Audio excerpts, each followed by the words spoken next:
Eczacılarımız olarak halk sağlığı açısından vazgeçilmez bir konumdayız.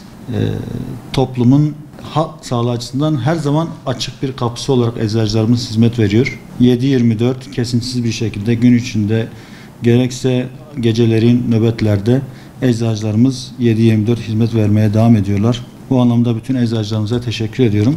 Evet, eczacılar olarak halk sağlığına elimizden geldiğince hizmet etmeye çalışıyoruz ama eczacılarımızın sorun sıkıntıları maalesef bitmiyor, devam ediyor.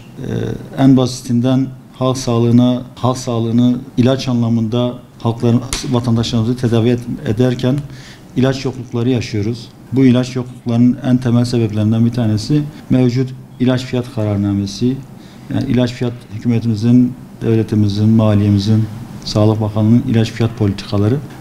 Mevcut kurun artık firmaların ilaç teminindeki maliyetlerini karşılayamaması. Bu maliyetlerin karşılanmaması da bir ilaç yokluğunu meydana getiriyor. Bu konunun ivedilikle çözülmesi gerekiyor. Çünkü en son yapılan ilaç zammının üzerinden yaklaşık bir 11 ay geçti.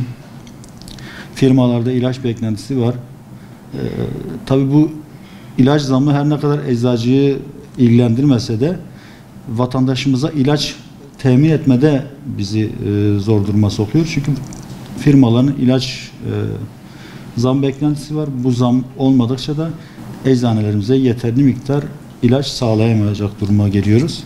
Eczanelerimiz de sürdürülebilirlik anlamında sıkıntılar yaşıyor. Çünkü mevcut ekonomik şartlarda giderlerin artık yüksek oranlarda artması, gelirlerin de neticede bizim ilaç fiyatlarımızı devletin belirlemesinden kaynaklı sabit kalması artarken de güncel ekonomik şartlara uygun bir şekilde artmadığı için eczanelerde gelir gider anlamında dengesizlik oluyor ve bu da eczanelerin sürdürülebilirliklerini zorlaştırıyor. Bu konulara çözüm bekliyoruz. Taleplerimizi yineliyoruz. Sizin huzurunuzda da yineliyoruz. En yakın zamanda bu sorun sıkıntılarının giderilmesini bekliyoruz, talep ediyoruz. Malumunuz kış mevsimine doğru yol alıyoruz. Artık yeni bir hastalık süreci. Her mevsimin kendine has hastalıklar var. Yazın hastalıkları var. Kışın hastalıkları var. Şimdi sonbahardayız. Mevsim geçişi var. Vatandaşlarımızı buradan uyarmak istiyorum. Çünkü dikkatli olmaları gerekiyor. En çok hastalıkların meydana çıktığı dönem bu mevsim geçişleridir. Soğuk algınlıklarıdır. Yeni bir grip aşı sezonuna girdik. Vatandaşlarımız eczanelerimizden grip aşılarını temin edebilirler.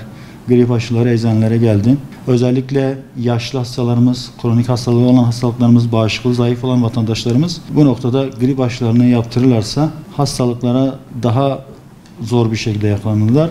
Yakalanırlarsa da daha rahat bir şekilde atlatmalarına vesile olur.